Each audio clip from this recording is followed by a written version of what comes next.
इतिहास के शौकीनों, आज आइए अमेरिकी इतिहास के सबसे बड़े रहस्यों में से एक में उतरते हैं।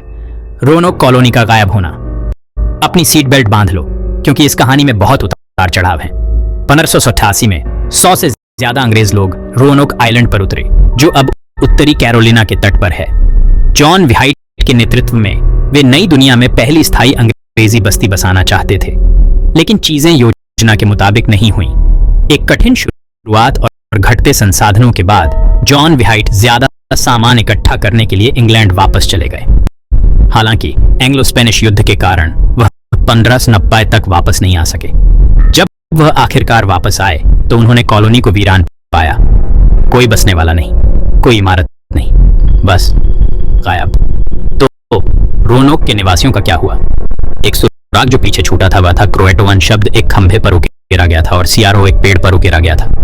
कुछ इतिहासकारों को लगता है कि इसका मतलब था कि बसने वाले क्रोएटोवन आइलैंड चले गए, जिसे अब हैटरस आइलैंड के नाम से जाना जाता है, लेकिन आज तक कोई पक्का सबूत नहीं मिला है।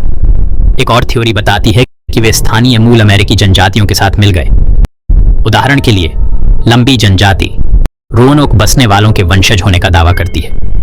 वे सबूत के तौर पर भाषा और रीति रिवाजों में समानता का हवाला देते हैं, लेकिन फिर से कुछ भी निश्चित नहीं है।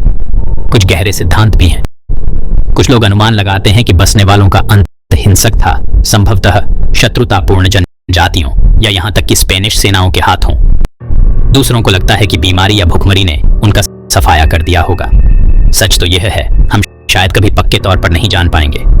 कई पुरातात्विक खुदाई और अनगिनत घंटों के शोध के बावजूद रहस्य अनसुलझा बना हुआ है। रोनोक बसने वालों का भाग्य इतिहासकारों और उत्साही लोगों को समान रूप से मोहित करता रहता है। हो सकता है एक दिन नए सबूत सामने आए और हम आखिरकार खोई हुई कॉलोनी के रहस्य को सुलझा लेंगे। लेकिन अभी के लिए यह इतिहास की सबसे पेचीदा पहेलियों में से एक है।